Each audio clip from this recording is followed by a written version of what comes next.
A Bíblia segundo o cientista. Fatos chocantes.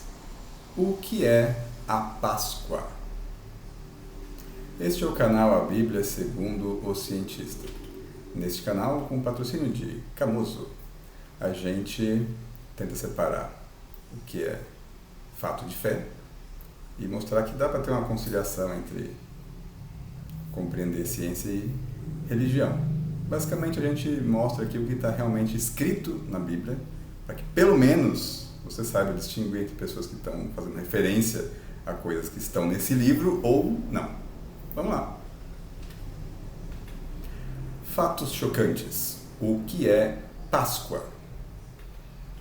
Páscoa. Então, agora é a hora de você se reunir com a família para comer aquele cordeirinho assado, né? Dar uns pãezinhos sem fermento. Como é que é? Você não vai comer cordeiro na Páscoa? Como assim? Você vai comer peixe? E ovo de chocolate? Mas por quê? Não pode comer carne vermelha na Páscoa? E de onde veio isso? Né? Você sabe o que é a Páscoa? Você pensa que a Páscoa é a comemoração da morte de Jesus. Meu Deus do céu, cara, o que é isso? Está comemorando a morte de alguém? Não. Já está tudo errado, já. Está tudo errado. Páscoa não é nada disso. Vamos saber o que isso é afinal. O que significa Páscoa? Para começo de conversa. Essa palavra, ela deriva originalmente da palavra hebraica Pessah, que é passagem. Passagem no sentido de passar por cima. Isso é a Páscoa. É o que está escrito originalmente na Bíblia. Quando que a Páscoa foi criada? A primeira Páscoa, segundo o livro de Êxodo, foi comemorada pelos hebreus no Egito antes da 10ª praga, que foi a morte dos primogênitos, quando o anjo da morte passou pelo Egito. Então, no livro de Êxodo, nós temos um relato de que ocorreram 10 pragas até que o faraó decidisse permitir que os hebreus saíssem do Egito. E a 10ª praga foi a morte dos primogênitos dos egípcios. Bem, e quando se comemorava a Páscoa? Segundo Êxodo, capítulo 12, versículo 1 e 2, existe uma instrução bem clara sobre isso. Deus fala para Moisés e Arão que a comemoração da Páscoa será no início do ano. Então, o mês em que se celebra a Páscoa deve ser o primeiro mês do ano.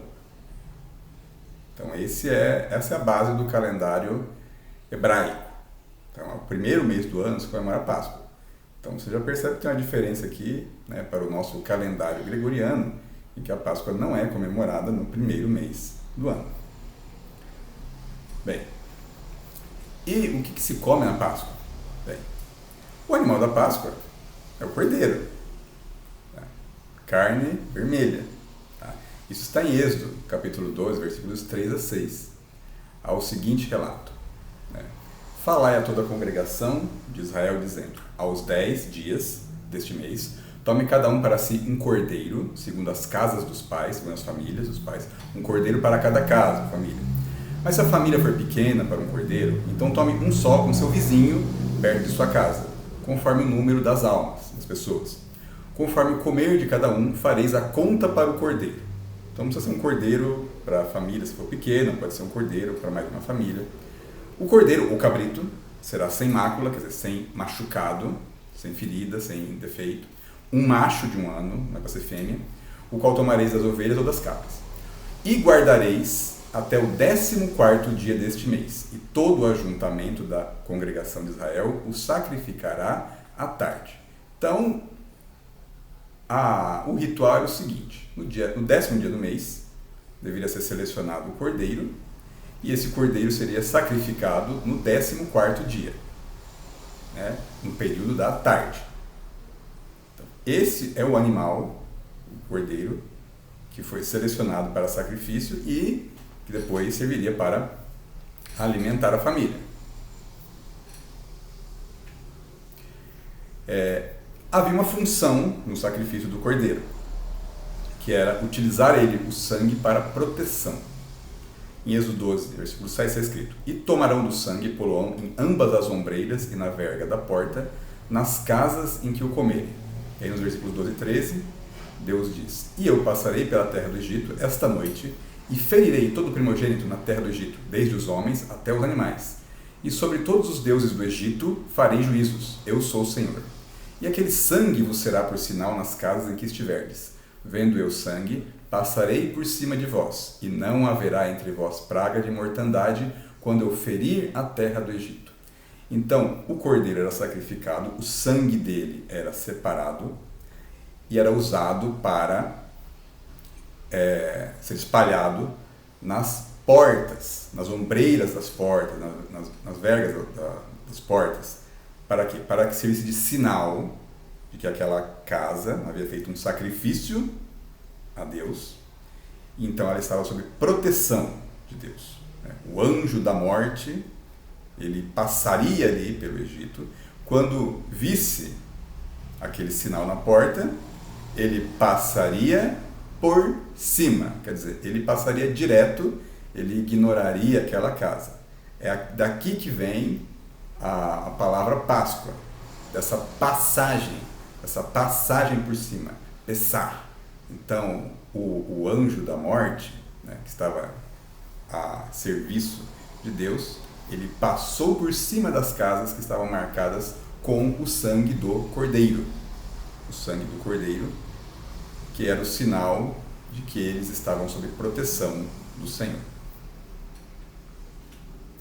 Bem, mas, ok, né? O que se deve realmente comer na Páscoa, né? Além do cordeiro? Essas instruções estão bem claras, né? No Êxodo 12, versos 8 a 11. E naquela noite comerão a carne assada no fogo. Cozida? Não. Frita? Não. Assada. Tá? Carne assada no fogo. Com pães asmos, pães sem fermento.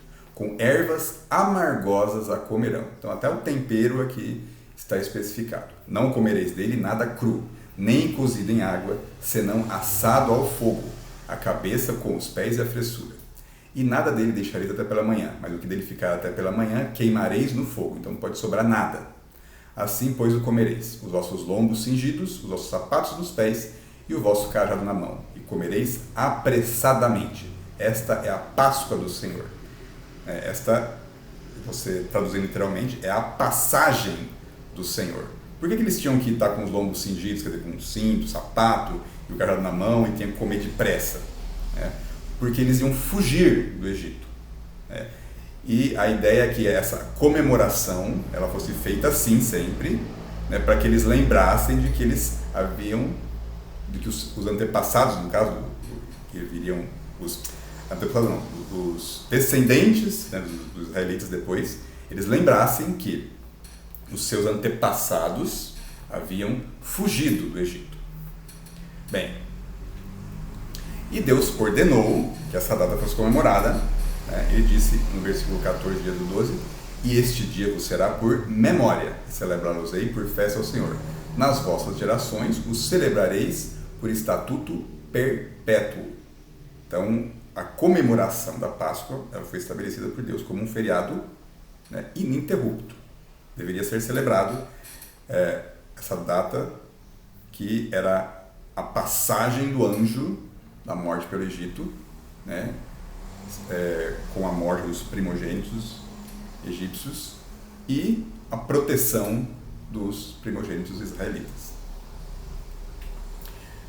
Então, o nome do feriado não é Páscoa. A Bíblia em português traduz o trecho em hebraico da passagem por Páscoa, porque a palavra Páscoa deriva desse termo. Mas isso acaba escondendo o significado. Porque o nome da festa realmente é outra. É Festa dos Pães Asmos. Isso está no versículo 17 de Êxodo. Está escrito: Guardai, pois, a festa dos pães asmos, porque naquele mesmo dia tirei vossos exércitos da terra do Egito. pelo que guardareis este dia nas vossas gerações por estatuto perpétuo. Então, este é o nome da festa, é festa dos pães asmos. A palavra Páscoa, ela significa passagem, e ela aparece ali porque ela se refere à passagem do anjo da morte. Mas o nome da festa é festa dos pães asmos. Quer dizer, na verdade, nem o cordeiro, ele é o principal aqui, né? O pão, ele acaba denominando a festa, né? O pão sem fermento. Bem, a Páscoa, Pessah, ela é mencionada, a festa dos pães asmos, né? É mencionada várias vezes no Antigo Testamento. Nós temos referência no livro de Josué, versículo 10 do capítulo 5. Estando, pois, os filhos de Israel alojados em Gilgal, celebraram a Páscoa no dia 14 do mês à tarde nas campinas de Jericó. Então, na verdade, eles celebraram a festa dos pães asmos. Eles celebraram a passagem do anjo da morte. Depois nós temos no segundo livro de Crônicas, capítulo 30, versículo 1, um relato sobre o rei Ezequias, rei do reino de Judá. Depois disso, Ezequias enviou mensageiros para Israel e Judá e escreveu também cartas a Efraim e a Manassés que viessem à casa do Senhor em Jerusalém para celebrarem a Páscoa ao Senhor, Deus de Israel. Então, essa celebração ela foi feita durante toda a existência do primeiro, de Israel como uma nação governada por juízes e depois como o reino de Israel. Nós temos também, segundo a Crônicas, capítulo 35, 18, relato da Páscoa celebrada no templo do rei Josias. Está escrito: nunca, pois, celebrou tal Páscoa em Israel, desde os dias do profeta Samuel. Nem nenhum reis de Israel celebraram tal Páscoa como a que celebrou Josias, com sacerdotes, levitas e todo Judá e Israel, que ali se acharam, e os habitantes de Jerusalém. Então, a Páscoa de Josias parece que foi uma celebração mega, super, hiper, extra, power, espetacular. Quer dizer, aqui ele fala que a Páscoa já era celebrada. No caso aqui, eles estão fazendo uma comparação. Mas a Páscoa de Josias, essa foi super. E, chegando historicamente, ao final dos relatos do Antigo Testamento, nós temos a Páscoa também mencionada quando os israelitas voltam do cativeiro na Babilônia, do exílio na Babilônia. Em Esdras, capítulo 6, versículo 21, está escrito: assim comeram a Páscoa os filhos de Israel que tinham voltado do cativeiro, com todos os que a eles se apartavam. Então, os israelitas, eles continuaram celebrando a Páscoa, mesmo depois de terem sido exilados pelos caldeus da Babilônia e depois de retornarem, após serem libertados pelos persas, que são os ancestrais dos iranianos, por incrível que pareça. Bem, então, o que nós temos de fatos aqui? O fato é que a Páscoa, ela já era comemorada antes de Jesus ser preso e crucificado. E isso está escrito no Novo Testamento. No Evangelho de João nós temos, no capítulo 2, versículo 13: e estava próxima a Páscoa dos judeus, e Jesus subiu a Jerusalém. Então João fala a Páscoa dos judeus, ele está deixando claro, esta é uma festa dos judeus. Não é uma festa dos romanos, nem dos gregos, nem de qualquer outro povo. É uma festa dos judeus. No capítulo 6, versículo 4, está escrito novamente, João, ele reforça: e a Páscoa, a festa dos judeus, estava próxima. Então, o escritor, ele enfatiza esse detalhe, que era uma festa judaica. A diferença entre o que é judaico e o que é israelita, você pode encontrar em outro vídeo que a gente publicou aqui. Bem, vamos lá. A Páscoa é a festa, então, dos pães asmos. Isso é o que está descrito no Antigo Testamento, no livro de Êxodo é estabelecido. Então, ela deveria ser referida nas traduções como festa dos pães asmos, mas o pessoal coloca Páscoa. E Lucas, ele usa esse termo: estava, pois, perto a festa dos pães asmos, chamada de Páscoa. Então aqui ele diz, o nome da festa é esse, é pães asmos. Mas ela é chamada de Páscoa porque está lembrando da passagem, a passagem do anjo da morte, que significou ali a libertação dos israelitas do Egito. Porque assim que o anjo passou, o faraó, então, ele decidiu permitir que os israelitas saíssem do Egito. Claro que ele se arrependeu depois, mas isso é outra história, né? A questão é que essa passagem, ela é um momento, né, assim, glorioso, épico, da epopeia dos hebreus. Mateus, no capítulo 26 e 17, também ele usa o termo, né? E no primeiro dia da festa dos pães asmos, chegaram os discípulos juntos de Jesus, dizendo: onde queres que preparemos a comida da Páscoa? A Páscoa é a festa dos pães asmos. Um detalhe que talvez passe despercebido é que Jesus foi crucificado depois da Páscoa, né? E ele diz isso, né? Em Mateus 26, versículo 2 a 5, está escrito: bem sabeis que daqui a 2 dias é a Páscoa, e o Filho do Homem será entregue para ser crucificado. Depois, os príncipes e os escribas e os anciãos do povo reuniram-se na sala do sumo sacerdote, o qual se chamava Caifás, e consultaram-se mutuamente para prenderem Jesus com dolo e o matarem, prenderem com culpa, né? Mas diziam: não durante a festa, para que não haja alvoroço entre o povo. Então, os sacerdotes, tá, os religiosos da época, né, esses são os responsáveis, né, pela morte de Jesus. Não são as pessoas, erroneamente, isso durante a história, elas culpam todo o povo judeu pela morte de Jesus, que era judeu também, mas os culpados aqui eram um grupo de sacerdotes, nem eram todos, porque o Evangelho deixa claro que havia pessoas que não concordavam com isso. Então, um grupo de religiosos, né, que claramente tinham interesses políticos, eles decidiram matar um homem que só ajudava pessoas. Mas eles escolheram não fazer isso durante a festa da Páscoa, a festa dos pães asmos, porque isso podia acabar criando um alvoroço, né, e eles não iam conseguir ter êxito no seu plano perverso. Então, Jesus comemorou a Páscoa com seus discípulos antes de ser preso.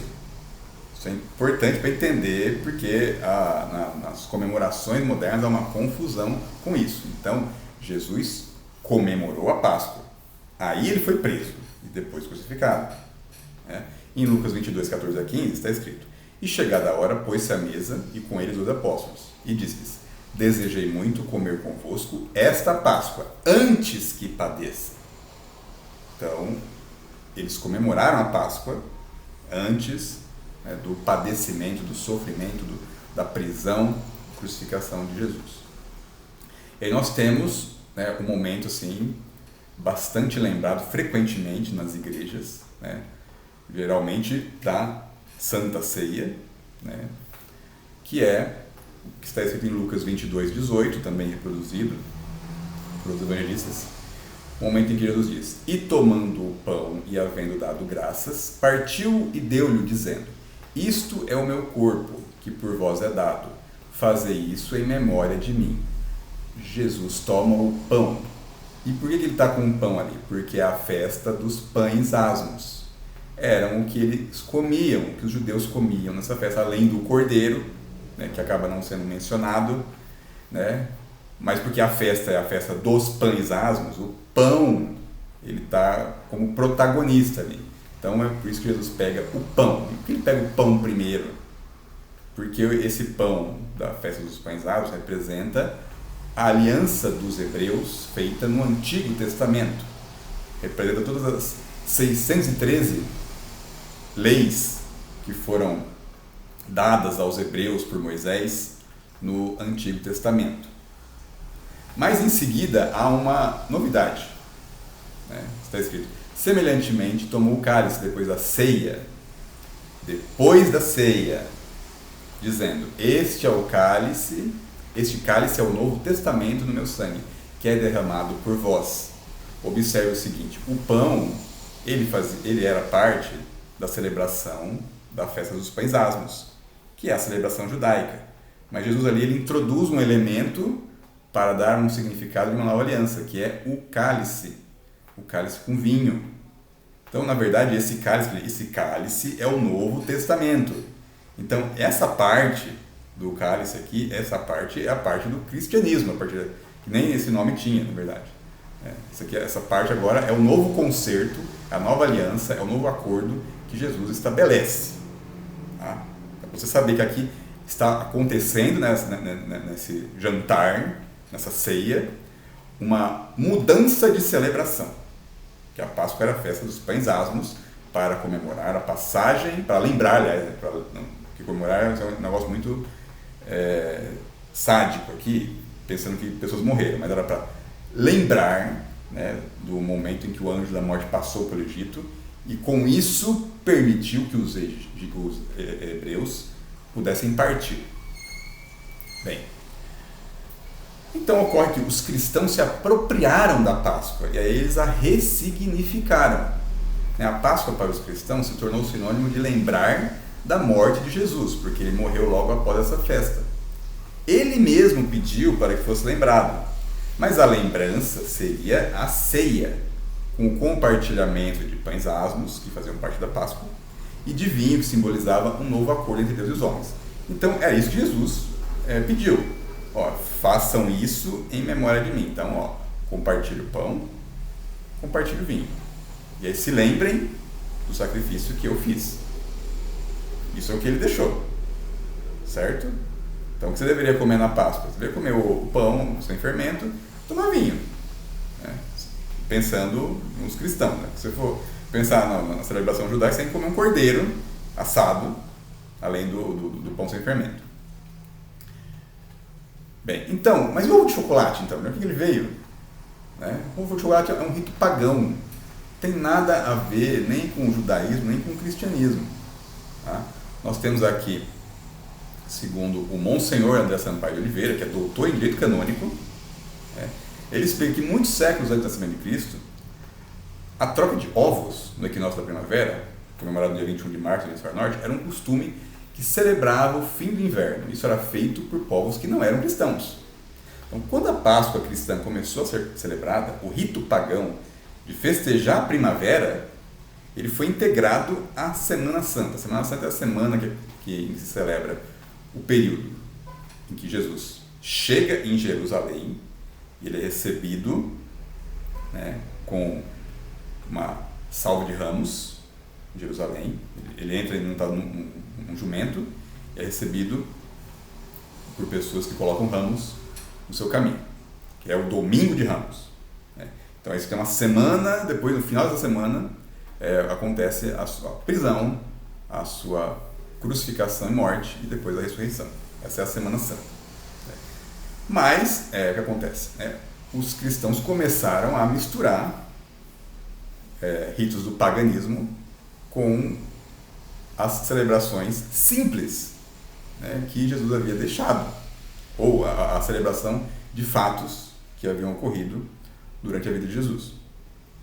Então, isso era deliberadamente feito pela Igreja Católica, porque a Igreja Católica ela utilizava esse artifício para conseguir facilitar a conversão. Então, em vez de mudar completamente os costumes e os rituais das pessoas, a Igreja incorporava celebrações e aí mudava essas celebrações para que elas se tornassem celebrações cristãs.